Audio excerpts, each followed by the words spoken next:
eee, owner sekaligus direktur di Roti Ropi. Roti Ropi itu merupakan roti kopi yang punya 7 varian rasa. Bisa ditampilin slide-nya, Mas. Jadi kita mulai itu bisnis di tahun 2016. Simpel sih, gimana caranya biar, bisnis ini bisa, berjalan dengan baik, terus juga tapi modalnya terbatas. Ini sharing di awal, kita temanya ya biar keren Bu bahasa Inggris ya Bapak Ibu, pakai Inggris-Inggris nih. Kekuatan kolaborasi terus menjadi elemen penting dari pertumbuhan bisnis secara eksponensial. Karena biasanya PR-nya teman-teman di UMKM itu biasanya lemah di kolaborasi.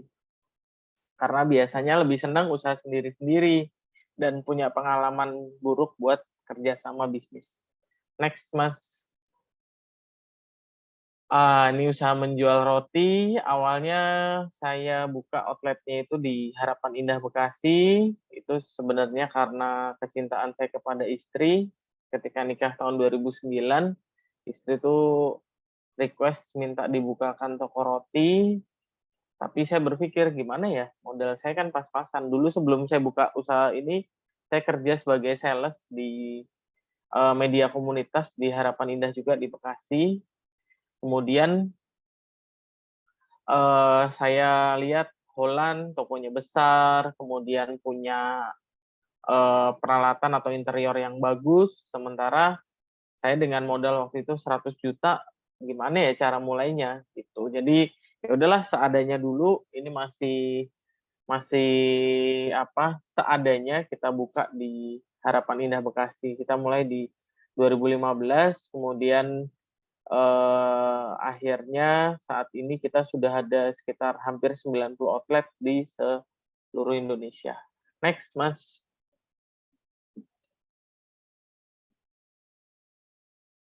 Nah, ini outlet kedua kita setelah sebelumnya di Harapan Indah, kemudian saya 2 tahun berikutnya kita membuka outlet di 2017 itu di Ujung Menteng, Jakarta Timur, persisnya itu kita buka cabang kedua. Nah, kalau hanya 2 tahun satu cabang, nambah satu cabang ini tentu akan tersalip ya, atau kecepatannya kalah dengan yang punya modal besar. Nah, jadi salah satu tips kita sukses tuh spesifik target marketnya. Jadi, kenapa roti kopi? Jadi simpel, produksi di outlet itu hanya tinggal 30%. 70% kita lakukan di central kitchen, dan itu yang saya amati juga, yang saya tiru, yang dilakukan oleh Roti Boy dan Roti O.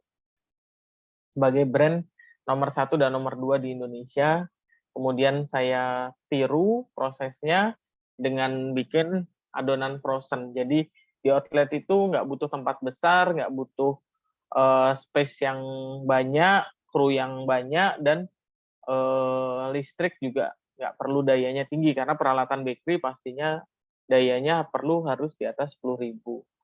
Itu, nah penjualan kita rata-rata bisa sampai 200 lebih roti per hari waktu itu dengan harga 5.000. Cuma bertambah ke sini karena kenaikan biaya harga tepung, kemudian margarin, sekarang kita jual di angka 8.000 sampai 15.000 untuk di wilayah Kalimantan. Kemudian next, Mas. Nah, gimana ya cara memulai saya untuk membangun perusahaan, karena kalau cuma menambah satu outlet 2 tahun, satu outlet 2 tahun, otomatis saya punya 80 outlet, saya keburu mati. Jadi gimana caranya ini bisa, cepat tumbuhnya, kemudian tapi dapurnya juga terkelola dengan baik. Next.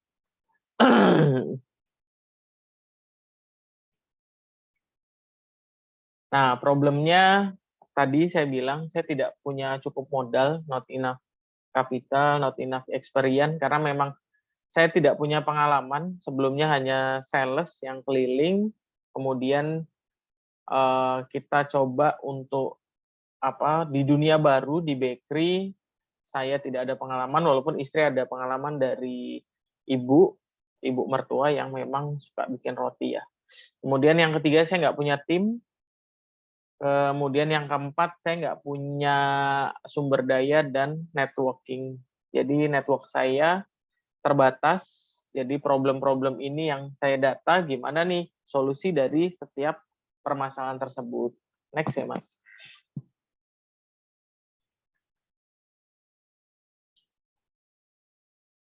Jadi dengan problem begitu, seperti tadi, dalam 2 tahun saya hanya membuka cabang itu hanya 1 outlet.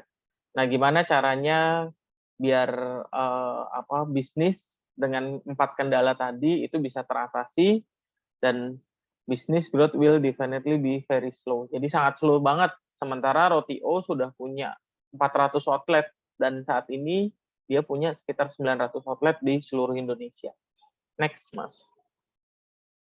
Nah, ini kata-kata dari Rupert Murdoch, ini media, raja media, terutama media cetak, kemudian media digital, sekarang dia juga banyak investasi. Itu dia bilang, dunia itu berubah sangat cepat. Bukan yang besar mengalahkan yang kecil, tetapi yang cepat mengalahkan yang lambat. Nah, itu.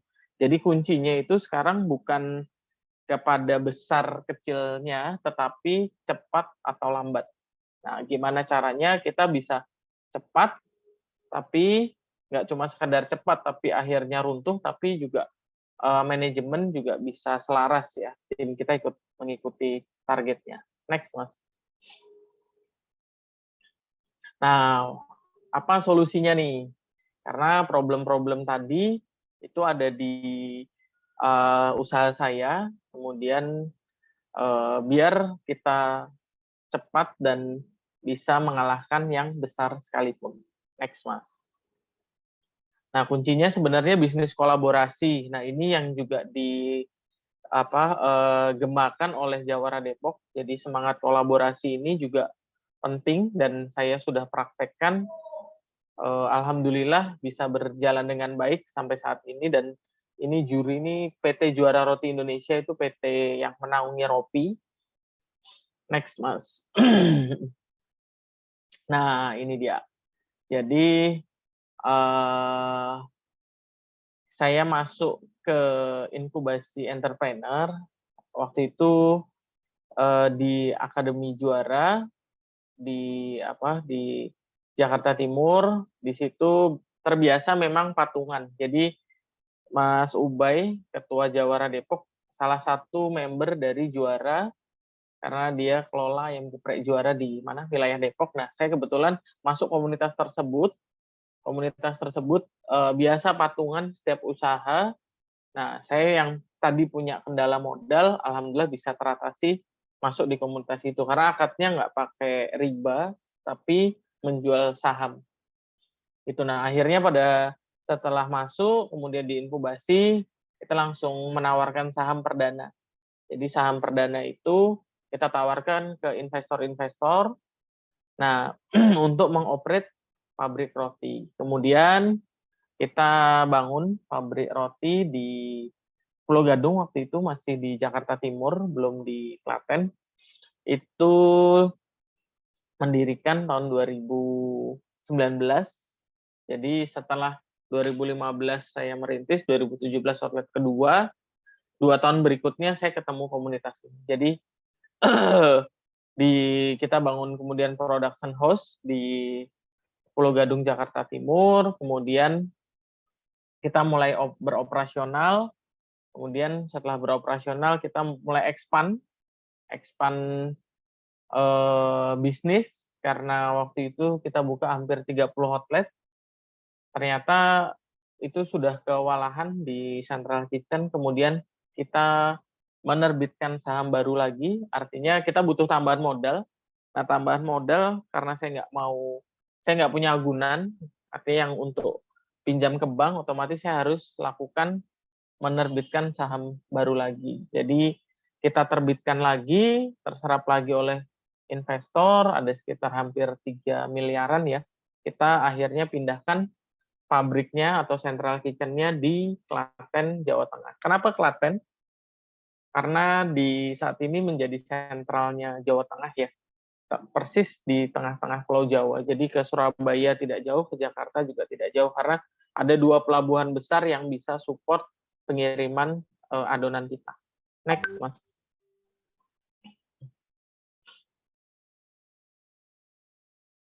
Jadi network kolaborasi tadi, mendesain bisnis model kolaborasi, bangun sebuah perusahaan roti, yang mana saya selaku pengelola atau pemilik brand memiliki saham mayoritas. Jadi kita sistemnya profit sharing antara investor dan pengelola atau direktur. Jadi direktur, jadi di dalam PT itu ada 3. Yang pertama itu investor, yang kedua direktur, yang ketiga komisaris. Jadi komisaris tidak lebih tinggi dari direktur, tapi perwakilan dari para investor. Jadi sistemnya sirkah mudharabah, bagi hasil, kalau ada hasil kita bagi, kalau rugi pun kita bagi juga.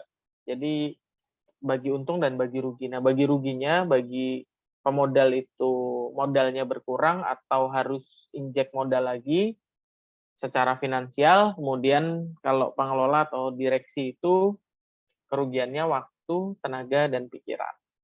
Oke, next, Mas. Nah, akhirnya tadi yang crowdfunding, yang kedua setelah sistem kolaborasi, kemudian kita 2019 memulai crowdfunding di outlet pertama kita butuh dana sekitar 2,3 miliar. Kemudian di 2020 kita targetkan itu banyak outlet, tapi ternyata pandemi. Alhamdulillah juga nih pandemi, kita nutup 40 outlet. Artinya sukses menutup 40 outlet. Bukan saya bilang bukan kegagalan, tapi ini sebuah kesuksesan. Kenapa? Karena ternyata banyak pelajaran dalam pandemi. Memang omset kita berkurang, kemudian pembeli kita juga jauh berkurang, kita harus PHK. Tapi itu saya anggap bukan sebagai sebuah kegagalan, tapi kesuksesan tapi tertunda. Jadi, tapi ternyata ketika pandemi itu ada peluang lain. Peluang lainnya apa? Ternyata bisnis frozen food itu berkembang sangat pesat. Nah, otomatis ketika berkembang, ketika pandemi kan tidak ada pembelanjaan di tempat, otomatis bisnis ekspedisi meningkat. Nah, frozen meningkat. Nah, ekspedisi ngangkut frozen itu juga meningkat. Nah, akhirnya pas pandemi ini kita bisa membuka cabang di luar Pulau Jawa. Karena selama ini hanya berkutat di Pulau Jawa. Karena ekspedisi ke Sumatera, Kalimantan, bahkan sampai Timika, outlet kita, itu sebelumnya saya belum pernah terpikir bahwa ternyata ekspedisi frozen itu juga mereka expand ketika pandemi. Dari yang mereka punya waktu itu kita kerja sama awal tuh punya 1 truk, itu akhirnya sekarang ini punya kurang lebih ada 10 unit gitu. Jadi ketika Ropi juga berkembang, ekspedisinya pun juga berkembang. Nah, targetnya di 2023 ini kita mulai pindah ke pabrik baru kita nanti juga di Klaten. Kita lagi cari untuk kita milikin, karena sebelumnya di 2019 kita masih sewa. Kemudian targetnya go internasional. Kenapa go internasional? Dan kabar baiknya itu pas pandemi kita dapat tawaran untuk membuka outlet di Dubai, karena di Dubai ini di luar negeri itu sudah ada brand namanya dari Malaysia namanya Papa Roti. Papa Roti ini dia punya 400 outlet di seluruh dunia. Jadi secara produk itu sudah dikenal, tetapi belum ada brand Indonesia yang membuka cabang. Dan pada tahun 2021 saya ke Dubai dapat undangan dari investor mempresentasikan untuk pengembangan itu, dan ini mudah-mudahan di tahun ini kita targetkan bisa buka di luar negeri. Amin. Next, Mas. Nah, ini dia nih yang penting. Jadi nggak boleh egois. Nah, Mas Arif Munandar contohnya ini ex Toyota. Jadi gimana caranya meng-hire orang bekas dari Toyota untuk bisa pindah ke perusahaan yang pasti gajinya atau pendapatannya jauh lebih kecil daripada di Toyota. Pasti bukan karena gaji semata, karena kalau cuma sekedar gaji, pasti dia nggak akan mau pindah. Dan saya iming-imingi saham, ada bagi hasil atau saham yang saya tawarkan di luar gajinya, sehingga dia tertarik untuk join di Ropi. Jadi yang men-setting pabrik kita di Klaten, karena saya nggak punya kemampuan untuk manajemen pabrik, nggak pernah kerja di pabrik, saya harus hire ex Toyota. Kenapa harus Toyota? Nah, nanti bisa dicek di YouTube atau baca bukunya tentang Toyota Way, Toyota Production System, bagaimana menciptakan atau membuat mobil itu tidak jadi dalam hitungan menit. Karena terbukti secara efektif dan efisien, metode yang dipakai oleh Toyota itu membuat produksi jadi semakin baik tanpa salah, kemudian inovasi. Jadi yang biasanya itu hanya kalau di UMKM hanya instruksi, tidak ada usulan dari bawah ke atas. Nah, budaya itu yang akhirnya kita terapkan di Roti Ropi, di pabriknya di Klaten. Jadi nanti kalau Bapak Ibu ada yang ke Klaten atau Jawara Depok mau ada kunjungan, bisa kita tunjukkan bagaimana proses produksinya ini dari tepung sampai bahan jadi itu kita menerapkan Toyota Production System. Next, Mas. Nah, ini pabriknya di Klaten, Jawa Tengah. Kita mulai produksi itu sekitar tahun 2020 ya, pas pandemi. Next. Nah, ini produk kita, udah familiar ya, walaupun secara ini brand Ropi dulu pernah hadir di Depok, cuma karena pandemi, lagi-lagi kita harus tutup yang di outlet Depok. Sekarang ini hanya tinggal di Kejayaan. Next, jadi selain roti juga ada teh, kemudian sekarang kita inovasi ke kopi. Itu kemudian next, Mas, kita ada aktivitas pameran, kemudian Car Free Day, kita aktif karena biar brand ini lebih dikenal, karena pasti Bapak Ibu taunya hanya Roti O dan Roti Boy. Kalau brand ini karena brand baru, kemudian ini jadi kita harus sering melakukan aktivitas marketing seperti ini. Next. Nah, ini selain pameran dan ini kita juga tadinya ketika sebelum pandemi kita mau bikin layanan Ropi, layanan pesta. Jadi setiap pesta itu bisa undang kita juga, nanti tim kita datang untuk masak di tempat. Karena sebenarnya kenapa yang produk ini bisa dilakukan seperti itu, karena kita sistemnya frozen dan ketika di oven itu aroma kopinya cukup menggoda, akhirnya orang melakukan pembelian.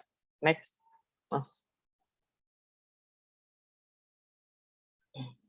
Nah, ini apresiasi dari Kementerian Koperasi. Jadi setelah Bapak Ibu mulai menambah cabang, jangan lupa juga lakukan juga pendekatan ke kementerian.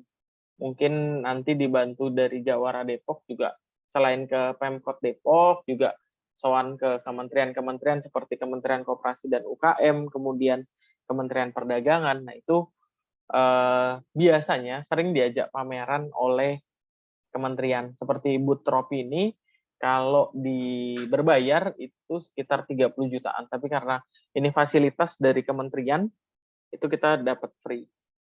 Next. Ini juga pas pameran, kita dapat penghargaan. Nah, ini pentingnya kolaborasi juga. Ketika penghargaan ini saya nggak tahu ternyata mau dapat penghargaan, tapi karena saya waktu itu masih pakainya kaos, sementara yang lain kan rapi-rapi nih pakai kemeja. Nah, alhamdulillah Mas Arief Munandar tadi datang. Jadi yang maju ke panggung bukan saya, tapi Mas Arief Munandar. Jadi ada di sini ada siapa Cabelita, terus Dwi Andika ya, ada Baba Raffi juga, Mas Hendy Stiono. Gitu. Jadi kolaborasi itu bukan perkara egois, tapi sebenarnya ya saling support, saling membutuhkan antara direktur dan direktur lain. Gitu. Next, Mas. Nah, ini numpang mejeng foto di pameran setelah dapat penghargaan, kan saya cuma pakai kaos oren begini, ini tulisannya Ropi, roti kopi bikin happy, belakangnya juga makan Ropi setiap hari. Jadi kalau naik ke panggung posisinya begini, kayaknya kok nggak pas, yang lain pada rapi-rapi. Akhirnya tadi yang Bapaknya pegang di balik layar aja ya Pak ya? bukan di balik layar, tapi jaga stand Mas, Oh, jaga pameran. stand. Gitu. Jadi ini, kemudian next Mas. Nah, apa yang kita lakukan selama pandemi? Itu kita tutup 40 outlet, tapi kita buka 62 outlet baru. Nah, gimana caranya? Nah, ini ada tips dan triknya. Jadi kalau Bapak Ibu nanti cari di Google, YouTube, pas kata kuncinya franchise roti. Itu ketika Bapak Ibu cari, pasti ada liputan tentang roti O, roti boy, dan roti Ropi. Nah, itu juga salah satu trik kita, kemudian melakukan ekspansi ke luar Pulau Jawa. Jadi sebenarnya yang pengen ngerasain roti sejenis ini banyak potensinya di luar, tapi tidak ada yang mereka tetap expand seperti roti O, roti boy, tapi dengan harga yang lebih terjangkau, itu Ropi bisa mampu buka outlet di luar Pulau Jawa sampai dari Medan sampai ke Timika. Kemudian yang ketiga, kita mendevelop produk baru, namanya Gempi, roti gemes dan kopi. Itu jadi mirip nama artis, kita sudah daftarkan mereknya juga. Jadi Bapak Ibu sebelum launch brand, itu saya sarankan untuk amankan aset digital dan aset legalnya. Aset digital apa contohnya? Akun-akun media sosialnya langsung didaftarkan, email, IG, Facebook, kemudian nanti daftar mereknya juga. Itu kalau difasilitasi sama dinas, itu sekitar bayarnya kalau nggak salah 800 ribuan. Untuk pendaftaran merek. Kenapa brand ini penting? Jangan sampai seperti kejadian ayam geprek bensu yang berantem, akhirnya dua-duanya sekarang nggak berkembang dan tutup. Jadi terkadang orang lengah, ternyata di belakang kita itu tuh banyak mafia-mafia merek. Bahkan saya punya temen, dia daftarin tuh sampai 300 brand, itu hanya untuk dia dapat legalitasnya. Tapi ketika nanti Bapak Ibu besar, siap-siap. Nanti digugat, jadi nggak bisa pakai brand itu. Gitu. Jadi yang keempat, kita juga membangun mini PH di Kalimantan, tapi 2022 kemarin positif kita closing, tutup yang produksi, production house kita di Kalimantan. Jadi pengiriman semua dari satu production house, karena punya 2 pabrik itu jauh lebih ribet, lebih susah. Jadi mending kita kirim via ekspedisi frozen. Kemudian menyelesaikan sertifikasi dan legalitas. Ini sertifikasi halal sudah alhamdulillah sudah dapat di tahun 2022. Kemudian legalitas kita dapat STPW juga, surat tanda pendaftaran waralaba. Kemudian yang keenam itu positif nih laporan keuangan kita. Jadi walaupun pandemi menutup 40, kita bisa membuka 62. Jadi ketika main bola itu kan bukan gimana caranya gawang kita nggak kebobolan, tapi gimana caranya gawang kita kebobolan tapi kita menggolkan jauh lebih banyak. Itu ininya. Next, Mas. Nah, mengapa kolaborasi itu penting? Nah, itu tadi alasan-alasannya. Next. Nah, kuncinya itu strong leadership, kekuatan kepemimpinan. Jadi karena ini masih UMKM, jadi rentang organisasinya tuh terlalu pendek ya.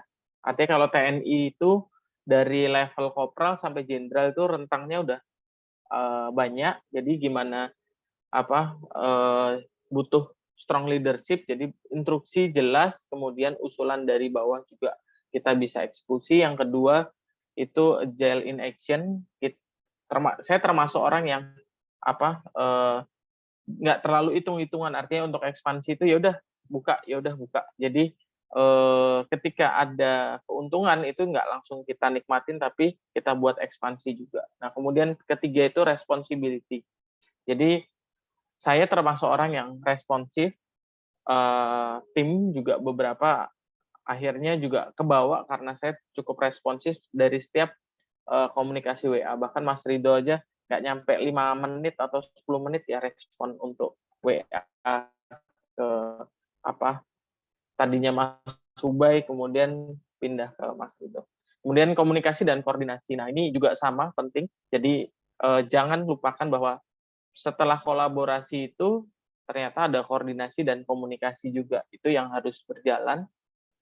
Terus yang kelima mutual trust dan respect. Nah, ini kelima ini wajib banget setiap UMKM. Jadi kalau yang dulunya saya berpikir pas kerja itu wah kok enak ya usaha ini santai-santai aja. Oh enggak, malah hampir 20 jam bahkan waktu tidurnya 24 jam rasanya kurang.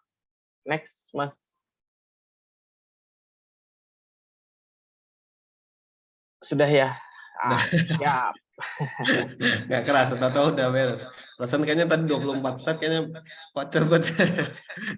Nggak kerasa sambil saking menikmatinya gitu, nggak keras. Siap. Nah, buat Bapak Ibu, saya kembalikan ke Mas Ridho. Jika ada pertanyaan, monggo bisa di chat maupun langsung. Ya, alhamdulillah tadi ya pemaparan dari Pak Reza ya, luar biasa ya. Perjalanan bisnisnya ya, pernah oleh kaliku yang tadi awalnya hanya untuk hadiah istri ya, istri yang mau senang pengen roti, alhamdulillah sekarang berkembang jadi usaha yang besar gitu ya. Baik Bapak Ibu, setelah kita tadi mendengar pemaparan dari Pak Reza, mungkin ada dari Bapak Ibu yang ingin ditanyakan, baik secara langsung maupun via chat.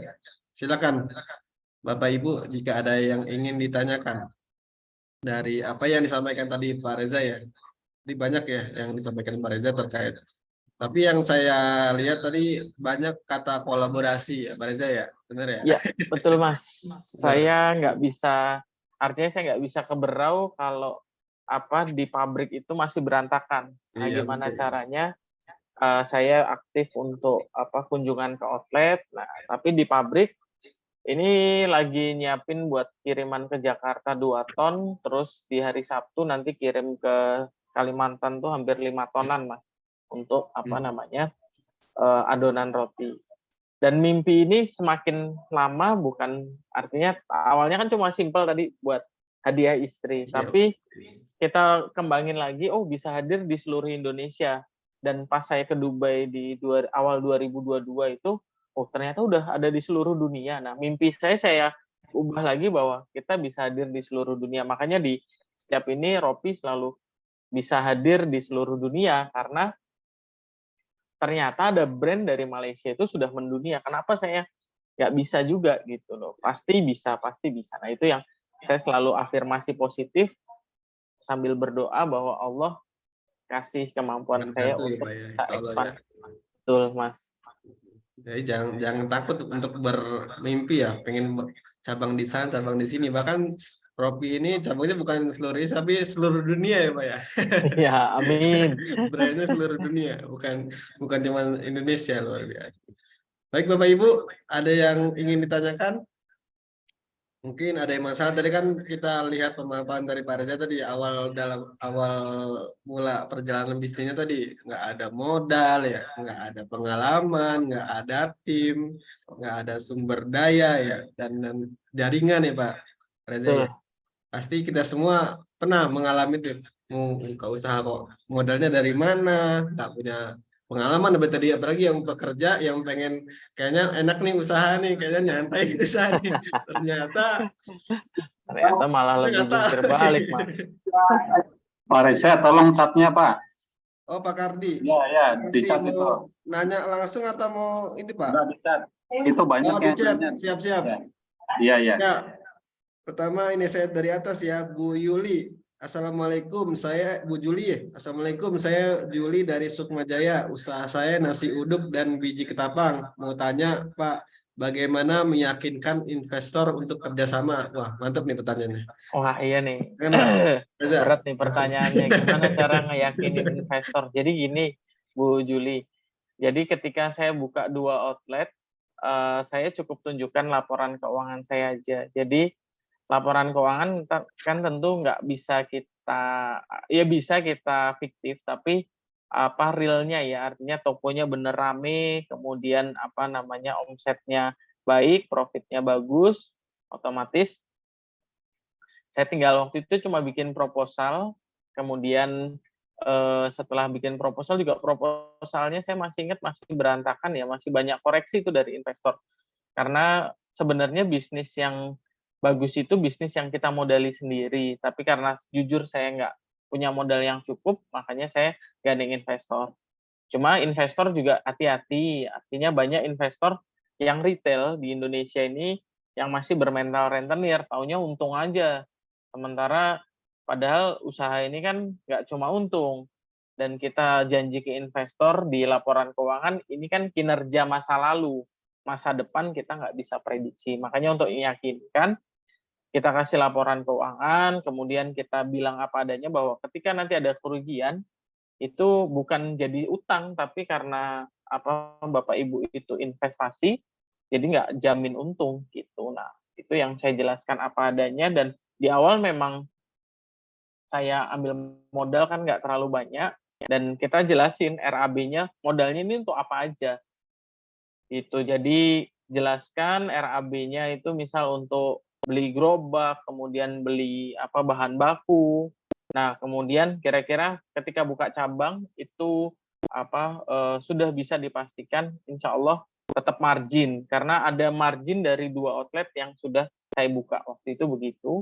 Jadi akhirnya investor yakin, dan saya batasin waktu itu dibatasi investasinya nggak lebih per orang lebih dari 20 juta. Kenapa? Karena kalau lebih dari itu khawatirnya, dan saya terangkan juga nggak boleh pakai uang panas. Arti uang panas tuh uang yang dipakai buat sehari-hari. Jadi benar murni tabungan yang tidak akan dipakai. Jadi ketika rugi pun usaha ini, ruginya benar-benar rugi ya, artinya bukan karena fraud atau korupsi atau lain-lain, tapi memang benar karena kinerja bisnis yang tidak baik. Jadi investor sudah paham kondisi dan apa adanya kita jelaskan. Karena hanya nama baik, pasti investor nanti searching tuh di media sosial, di googling, siapa nih Reza nih?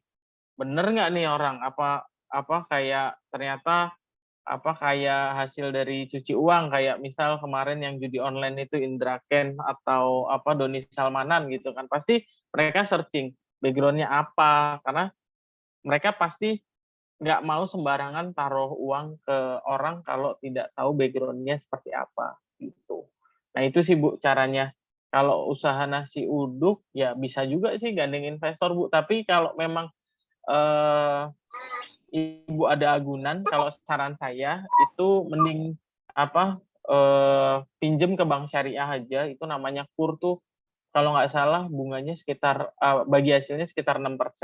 Tapi kalau Ibu optimis terhadap apa bisnisnya tanpa investor pun bisa kalau punya agunan. Tapi kalau nggak punya agunan ya mau nggak mau harus ke investor gitu. Cuma investor juga pilih-pilih Bu, jangan sampai akhirnya tadi kuncinya ya, Ibu harus punya pemegang saham mayoritas. Walaupun misal dia setor lebih banyak dari Ibu, tapi selalu diakatkan Ibu yang lokomotifnya, mereka gerbong. Jadi nggak bisa nanti ditukar posisinya gitu, dan harus pakai badan usaha PT, perseroan terbatas. Karena di situ kita taat pada Undang-Undang Perseroan Terbatas nomor 40, ada direksi, investor, dan apa pemegang saham dan komisaris. Gitu sih Bu Iya. gambarannya. Mudah-mudahan cukup jelas, tapi kalau kurang jelas nanti bisa di Kunci awalnya adalah merapikan keuangan ya Pak ya. Harus keuangan jualan ya Pak ya. betul. Uang Jadi masuk, uang keluar tuh harus jelas ya Pak ya. ya, jadi kan yang sebenarnya usaha itu simpel Mas, cuma ngawasin uang keluar masuk Iya. sama barang keluar masuk kalau yang Iya. bisnisnya barang. Jadi Tapi ketahuan kalau jasa lalu. ya tinggal jasa keluar masuk seperti apa gitu ya. Jadi kayak Ibu jual nasi uduk ya, barang keluar masuknya harus kekontrol tuh.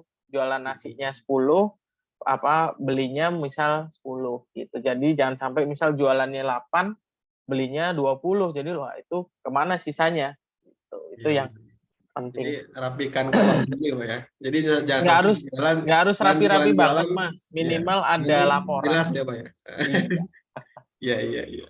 Nah, begitu ya Bu Juli ya. Terus selanjutnya dari Pak Nur Imam, mohon pencerahannya Pak Reza, bagaimana cara membuat kolaborasi yang benar agar bisnis bisa berjalan baik dan berkembang. Nih, kolaborasi nih. Bagaimana membuat Ya, kolaborasi yang benar? Pak Nur Imam. Jadi ini kalau kolaborasi bukan benar salah sih kalau saya. Jadi sebenarnya kita harus sering menurunkan ego. Jadi terkadang kita karena kita posisi tertinggi, ego kita yang kita mainkan. Tapi kalau saya biasanya mulai menurunkan ego seperti apa nih? Apa dari tim seperti apa, kemudian dari direksi lain masukannya seperti apa. Karena terkadang ide-ide bagus itu bukan hanya dari kita, tapi kadang itu usulan-usulan dari bawah. Jadi di Ropi itu di pabrik setelah menerapkan TPS tadi, Toyota Production System, setiap ada usulan yang kira-kira buat efisiensi, misalnya listrik. Gimana caranya saya mau nurunin targetnya karena saya lihat banyak pemborosan, bulan depan itu targetnya turun biaya listrik. Nah, nanti biasanya anak-anak ada usulan matiin ini ada jam-jamnya. Nah, yang benar kita lakukan ternyata itu membuktikan turun biaya listriknya, kita kasih hadiah Sikru. Jadi bagaimana semangat efisiensi ini itu muncul kepada tim di bawah, kemudian mereka akan berani usulkan ke kita gitu. Jadi jangan cuma biasanya hanya instruksi, tapi tidak ada feedback dari mereka gitu. Tapi yang jelas cara kolaborasi yang bagus itu yang saya jalani biasanya menurunkan ego saya biar nggak terlalu dominan. Jadi gimana caranya bisnis ini tetap jalan walaupun saya nggak ada, artinya saya mati ya Mas. Tapi jangan terus bisnis jalan orangnya jalan-jalan, enggak, jangan. Kita tetap kontrol, tetap awasin, tetap controlling gitu. Jadi tetap itu, tapi gimana caranya tanpa kehadiran kita dengan sistem itu bisa berjalan dengan baik gitu. Itu sih gambarannya, Mas. Ya, itu ya Pak Nur Imam ya. Ini kolaborasi jadi menurunkan ego. Jadi untuk kolaborasi ego itu loh yang turun ini. Karena kita untuk saling support ya Pak, kolaborasi ya. Betul, Mas. Itu Pak Karena Nur saya Imam. nggak bisa ketika saya nggak nurunin ego, kayak Mas Arief Munandar itu pasti nggak akan masuk dia. Karena dia nggak mungkin nanti saya nggak mau berbagi saham misalnya. Udah gaji aja ya, jelas nggak mau karena gaji di Ropi jauh lebih kecil dari di Toyota pasti kan. Nah, dengan saya turunkan ego, yuk Mas, dapat saham sekian ya. Nanti, oke, akhirnya dia tertarik join walaupun sekarang ini pendapatannya masih di bawah di Toyota gitu. Ya, Siap. gitu ya Pak Nur Imam ya. Lanjut nih Bu Sinta Pratiwi. Wah, banyak nih pertanyaannya. Ada 3 pertanyaan. Terima kasih banyak Pak Reza untuk penjelasannya. Izin saya bertanya Bu Sinta Pratiwi ya. Yang pertama nih, bagaimana persyaratan untuk masuk ke komunitas crowdfunding? Itu yang pertama ya Pak ya. Jadi Ya, untuk masuk ke apa tiga-tiganya atau salah satu dulu nih Pak? Enaknya. satu-satu aja apa. Baik, Jadi Pak. syarat masuk komunitas crowdfunding itu biasanya mau jadi apa dulu nih Bu? Mau jadi investor kah atau mau jadi pengelola bisnis? Nah, kalau misal investor ya Ibu cuma tinggal kontak kemudian nanti ada pilihan bisnisnya seperti di BeShare.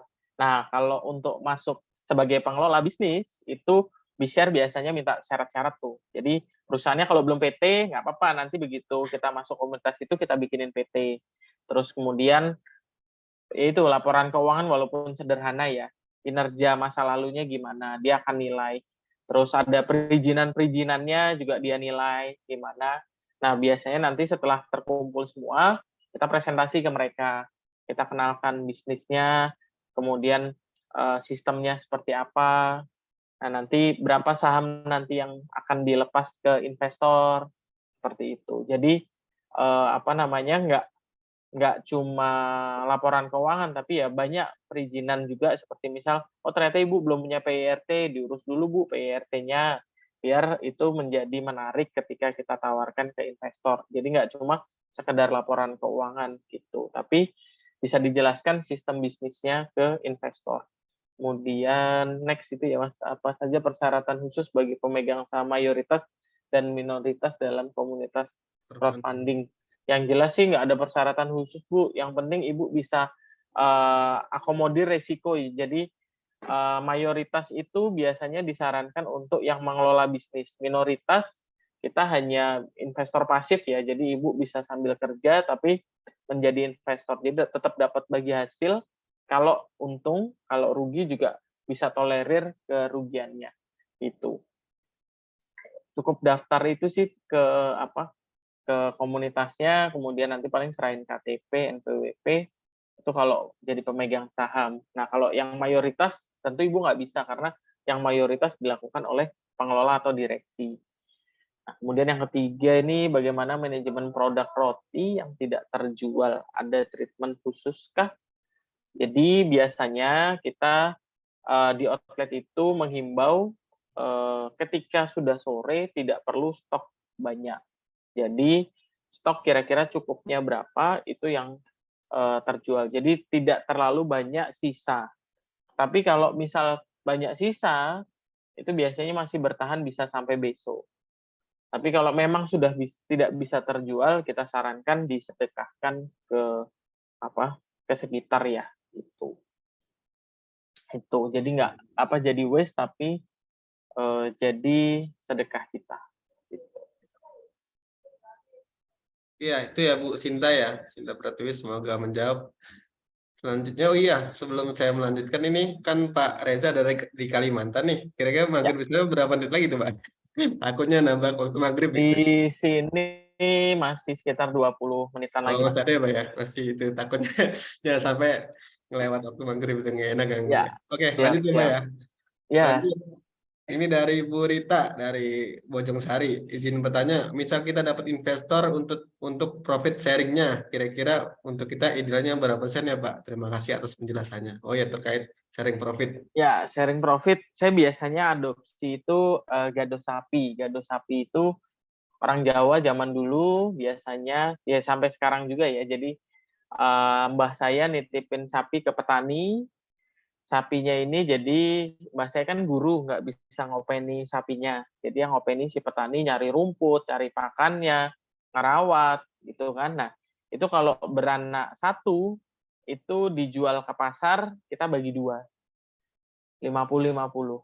Kemudian kalau anaknya 2, satu petani, satu mbah saya. Nah, yang repot itu kan kalau sapinya mati, siapa yang nanggung? Kalau bagi hasil gampang tuh Mas. Nah, kalau sapinya mati siapa yang nanggung? Petani atau mbah saya? Nah, jawabannya mbah saya karena mbah saya selaku pemilik selama si petani ngurus dengan baik sapinya. Jadi kalau sudah diurus kemudian takdir berkata lain harus mati ya otomatis saat petani tidak kita mintakan ganti rugi. Itu biasanya yang pola gado sapi. Jadi yang paling mudah saya biasanya ikuti pola seperti itu. Itu yang sudah turun-temurun ya. Itu. Tapi kalau secara persentase, monggo. Misal ada nggak 50-50, tapi misal 30-30, kemudian 30-10. Jadi 30% pengelola, 30% investor, 30% itu cadangan perusahaan. Jadi nggak semua untungnya dibagi. Kalau dibagi terus, buat pengembangan nggak ada. Nah, 30%-nya tadi ditahan sebagai laba ditahan, kemudian 10%-nya bisa dialokasikan ke sosial atau zakat, baik yang lain sedekah gitu, Mas. Siap. Gitu ya, Bu Rita ya. Terkait persentase. 30, 10. Jadi 100%. Baik, Bapak Ibu, ada yang ingin bertanya lagi atau yang tadi kan via chat ya, ada yang mau bertanya langsung nih, mumpung Pak Reza jauh-jauh nih, lagi di Kalimantan, menyempatkan hadir nih di Zoom bersama Jawara Depok. Silakan Bapak Ibu, ada yang mau tanya lagi? Ada yang mau bertanya? Ntar dulu, saya cek dulu. Bersyukur loh Mas, kita di Pulau Jawa Mas, nggak pernah mati lampu. Ini posisinya saya di Kalimantan ini lagi mati lampu nih Mas. Lagi mati lampu tuh, Masya Allah. Iya. Lagi mati lampu. Berarti sering Ini gimana ya? Berarti sering mati lampu sana atau gimana Pak? iya sering Mas. Di sini itu sekali mati lampu nanti dari tadi jam 4 sampai biasanya jam 8 malam. Makanya saya jadi gini, oh alhamdulillah ya bersyukur juga saya tinggal di Pulau Jawa. Nggak pernah ngalamin begini Mas, gitu Oh, kan. jadi pelajaran Jarang ya. lah. Nanti Jadi ada jadwalnya air mati juga. Saya bilang, waduh, iya juga ya. iya, Masya Allah. Gitu Syukur ya Mas. kita tinggal di Pulau Jawa ya. Iya, enak tinggal di Depok ya. Ya, Lagi iya, Depok. adem, nggak mati lampu. Di sini mati lampu, ini pakai genset nih. Masya Allah. Alhamdulillah penginapannya ada genset, jadi tetap nyala. Tapi di outlet kita pas GO ini, gensetnya belum dibeli, jadi harus cari dulu genset. Kalau nggak bisa jualan nanti. Iya. Luar biasa ya. Perjuangan Pak Reza ya untuk sharing sama kita ya. Luar biasa. Ketahu kalau nggak ada yang nanya, mungkin saya tanya ya Pak ya. Kan kalau sekarang berarti realnya berapa outlet tuh Pak Reza? Total ada 91 Mas. Cuma satu ya, berarti hampir ya. Jadi sesuai judul tadi hampir, saya dikasih tahu Pak Ubaid ya, hampir 100% ya. Jadi nggak tahu realnya berapa nih, oh 91. Gitu. Atau tadi Iya. kan saya dengar tadi kan kalau Pak Reza kan dalam buka cabang itu nggak ada hitung-hitungan ya Pak ya. Ketika ada dana ada itu buka, apakah idealnya bagaimana ya Pak ya? Misalkan kita nih dalam menjalankan usaha nih, apakah ada momentum? Oh ini kayaknya saya harus buka cabang atau gimana Pak Reza? Jadi karena sudah banyak Mas, jadi mainnya feeling. Jadi kalau dulu ya nanti apa laba ruginya kita hitung betul ini, tapi bisa kayak kemarin di Palembang itu ada space di rumah sakit 3 kali 2 meter. Akhirnya udah nggak apa-apa, ambil aja. Kita bisa kok modifikasi gitu. Jadi memang ada beberapa tempat yang tanpa perlu hitungan seperti di rumah sakit ya. Artinya rumah sakit karena sudah terbukti di beberapa rumah sakit kita bisa untung walaupun sewanya lumayan tinggi Mas. Bulannya itu sekitar 4 jutaan ya. Tapi karena kita lihat prospeknya bagus, itu malah boom. Tapi kalau untuk di stasiun kita nggak bisa buka karena sudah dikuasai sama Rotio. Nah, mulai tahun ini targetnya kita buka di mall juga. Nanti di awal Maret kita buka mall tuh di Jatim Park 3 di No Mall. Kalau Bapak Ibu ke Batu, Malang itu ke Jatim Park kan. Nah, Jatim Park 3 kita akan buka, kemudian di Jatim Park 1 targetnya nanti di pertengahan Maret juga buka sebelum Lebaran karena lihat animo ini udah nggak ada COVID lagi Mas, jadi otomatis liburan kemudian mudik ini juga harus kita sambut dengan baik, artinya kita juga buka outlet-outlet kita yang misal di outlet biasa kita tutup, yang dekat sekolah juga tutup pas Lebaran, tapi ada outlet kita yang di tempat-tempat wisata itu malah omsetnya drastis naik gitu. Oke, berarti tadi pertimbangan tempat ya Pak ya, pertimbangan tempat apakah tempat ini potensial atau enggak. Selain itu ada nggak kira-kira Pak? Apakah hitung-hitungan ada hitung-hitungan lain nggak kira-kira Pak selain tempat tadi ya? Nggak ada sih Mas, jadi kalau ada penawaran biasanya dari rumah sakit, dari mall, saya pelajarin biaya sewanya dulu, lihat masuk nggak nih dari budget kita. Karena biasanya mereka minta setahun di awal. Jadi kayak bayar sewa pada umumnya ya langsung setahun gitu. Tapi kalau kayak kemarin rumah sakit Darmais itu mintanya tuh 15 juta sebulan. Jadi total setahunnya itu 100 lebih. Kita juga nggak bisa masuk di situ karena secara kalkulasi nggak bisa masuk itu. Tempat itu namanya. Oke, ini ada pertanyaan nih dari Pak Afandi. Sejauh ini apa inovasi produk atau varian baru yang dilakukan Mas Reza bisa meningkatkan image dan penjualan usaha? Jadi inovasi produknya apa Pak sejauh ini? Yaitu tadi ada varian baru kita roti gempi, roti gemes happy ya. Jadi roti gemes tuh kayak roti sobek gitu, cuma kita kasih selai, kita kasih topping yang banyak gitu. Jadi selama ini kan problemnya itu makan roti bakar Bandung biasanya dia nggak lembut seperti sari roti punya. Nah, artinya ada peluang di situ kita bikin model seperti kayak roti bakar Bandung harganya, kemudian tapi rasanya itu seperti sari roti. Gimana caranya dengan metode frozen di outlet itu kita bisa bikin.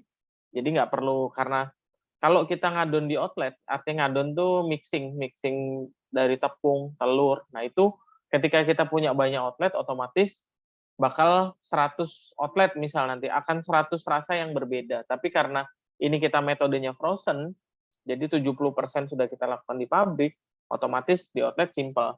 Jadi untuk inovasi produk penting banget. Misal kayak ini mau puasa, kita biasanya launching varian topping kurma. Jadi ketika Bapak Ibu makan itu jadi makan kurma dalam sepotong roti. Itu saya biasanya. Terus apa namanya nanti event-event lain juga kita inovasi ini toppingnya. Tapi kemarin Valentine kita lewat, kemudian ada event Imlek juga kita nggak lewati karena memang produksi untuk backup ke Kalimantan lagi luar biasa ya karena permintaannya, dan mereka di Kalimantan ini beli roti itu rata-rata pakai just tip, Mas. Jadi just tip itu satu roti jadi jatuhnya misal roti boy 15.000 atau roti O 15, terus kena just tip sekitar 3.000-an, jadi 18.000. Begitu outlet kita buka di dekat mereka, itu surprise banget. Mereka bisa dapat roti anget, kemudian bisa ibaratnya dapat harga yang jauh lebih murah ketimbang just tip. Itu sih yang gambaran ketika kita buka di luar pulau.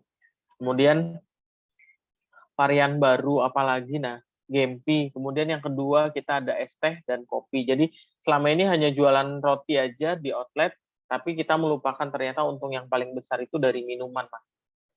Gitu. Jadi margin di minuman itu yang Bapak Ibu sudah usaha minuman tentu pasti tahu. Jadi kalau di resto itu jualan ini mah nasi nggak seberapa, iya, apalagi beras lagi naik begini gitu. Tapi jualan nih yang untung tuh dari minumannya. Jadi misal es teh itu harga misal 5.000, HPP-nya nggak nyampe 2.000, Mas. Artinya HPP-nya jauh di bawah 50%. Kalau roti atau makanan HPP biasanya sekitar 50% gitu. Jadi jualan minuman juga untuk temannya si roti itu. Nah, kemarin juga pas di Jawa ini, di Jawa Tengah ya terutama, muncul es celup coklat itu yang roti celup di es coklat. Nah, itu kita juga bikin dari roti Gempi kita, kemudian ada coklat bubuk, kemudian tinggal diaduk, kasih es, itu juga penting. Kenapa? Setiap ada event yang memang viral, kita harus manfaatkan juga, karena biar kita nggak ketinggalan momen dari setiap event-event tersebut gitu. Siap. Jadi tadi ya, ini pasti bisa dilakukan dengan memanfaatkan momentum ya, Pak. Kayak tadi berarti yang untuk rasa kurma berarti selama Ramadan aja berarti ya, Pak Reza ya? Betul, cuma Ramadan aja, Mas. Begitu nggak Ramadan kita take down lagi. Iya. Gitu. Karena mimpinya Khawatirnya di luar Ramadan ada yang nanya ini roti kurmanya nggak ada, adanya tahun depan lagi. iya, betul. Biar penasaran, Mas. Iya betul. Dia balik lagi tahun depan. Ya, luar biasa, menarik nih. Baik Bapak Ibu, ada yang ingin bertanya lagi Bapak Ibu? Berhubung waktu mepet ya karena Pak Reza di sana di Kalimantan ya. Kalau di WIP atau itu bisa kita sesuaikan, cuman karena di Kalimantan jadi kita harus menyesuaikan di sana seperti itu. Dan kemarin tuh viral juga, Mas, kan sebelum outlet kita banyak, itu kita tulis tuh di kemasan kita. Saya nggak bawa si paper bag-nya. Jadi kita tulisin nama ibu kota, dan itu viral di Twitter. Jadi dari Banda Aceh, kemudian sampai Timika Jayapura, itu kita tulis tuh nama ibu kota. Dan di bawah kita tulis, itulah nama ibu kota Indonesia gitu kan. Jadi banyak orang terkecoh, udah banyak ini cabangnya. Padahal belum ada, Mas, gitu. Begitu lihat, jadi bacanya bukan dari atas ke bawah, tapi dari bawah ke atas. Itulah nama ibu kota. Oh iya. Itu menarik tuh hanya tulisan aja ya, hanya tulisan aja padahal ya, bukan berarti cabangnya di sini padahal. Iya, bukan. Jadi itu pelajaran IPS. Bahkan ada orang yang nggak tahu ternyata ada ibu kota namanya Sofifi di Maluku Utara, di Maluku. Nah, dia jadi tahu ada ya ibu kota, karena kan kita nambah provinsi terus ya. Yang terakhir kan ada Nabire di Papua. Nah itu yang saya mikir, oh iya ya, ini juga pelajaran IPS, kalau nggak kita update kan juga nggak tahu gitu. Iya. Kan yang kita tangkap ketika ngeliat, wah ini berarti cabangnya ada di sini. Padahal itu hanya edukasi aja ya Pak ya seperti itu. Betul, tujuannya edukasi. Tapi kalau orang yang sekilas lihat kan dia Iya, bacanya dari atas, Mas. Oh, banyak udah cabangnya nih, gitu kan. menarik Dia menarik. nggak ngelihat di Jadi bawah, itulah nama ibu kota provinsi di seluruh Indonesia, siap, siap, gitu. siap. Menarik ya juga luar biasa. Inovasi itu bagian dari inovasi juga ya Pak ya. Luar biasa. Iya, Mungkin pas betul, Piala Mas. Dunia kemarin mungkin ada gebrakan juga ya Pak ya kan event ya. Kemarin Piala Dunia itu bukan itu sih, kita nggak ada gebrakan, Bukan. Mas. Karena apa, sebentar ya, cuma nggak nyampe sebulan, itu.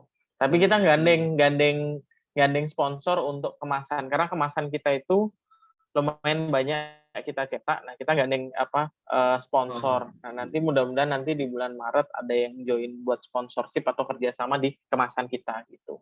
siap, siap. Iya. Oke, Ini mungkin ada yang terakhir ya, tanya ya? satu lagi ya Mas Reza ya, Mas Reza ya. Ya. Mas Reza mau tanya yang ikut di fasilitas dari Kominfo itu gimana caranya Mas? Oke, siap terakhir. Kominfo enggak, tapi Kemenkop Kemenkom, UKM, bukan Kominfo ya. Kemenkop, Yang Kementerian belajar tadi mungkin ya. Perdagangan, sama satu lagi itu Kementerian Pariwisata dan Ekonomi Kreatif. Jadi nanti Bapak Ibu update terus di sosial medianya, biasanya ada info-info. Setiap ada event, Ibu ikut aja. Jadi minimal ikut dulu, kenal dulu orang-orang kementerian, dan nanti pasti akan diajak ketika ada event-event misal pameran, Ibu produknya dibawa. Kayak kemarin G20 tuh teman-teman saya termasuk banyak di Bali ya, produk-produk apa, kalengnya, kemudian kemasan. Karena saya roti agak susah, saya bilang saya nggak bisa nih, apa, saya harus minimal tempat tuh ada 3x3, padahal itu hanya showcase produk. Jadi apa, nggak bisa dibawa Ropi, tapi teman-teman produk UMKM juga di apa, ajak tuh yang biasa kalengan, terus pouch, kemasan pouch gitu. Dan kemarin kita pas tahun kemarin event MotoGP juga diajak tuh ikut pameran di Mandalika ya, di apa, Lombok, MotoGP Mandalika. Lombok. Nah, nggak tahu nih tahun ini dapat tawaran lagi nggak gitu. Mudah-mudahan sih dapat lagi, jadi biar bisa ikut event internasional juga. Ya, karena kan go internasional ya Pak ya. Benar. Ya, targetnya gitu Mas, betul. Siap. Saya juga kepo nih di Instagramnya nih. Bapak Ibu mau follow nih ya, roti.ropi ya. Ini bisa Iya, dilihat di bio-nya tuh. Ini masih 80 cabang tapi ya, belum diupdate ya Pak. iya belum Mas. Tapi itu tulisan biasanya kita melihat tuh 80 cabang se-Indonesia atau semana, ini 80 cabang sedunia, luar biasa. Seluruh dunia. Ini Afirmasi bagian dari positif Mas. inovasi juga, luar biasa. Iya.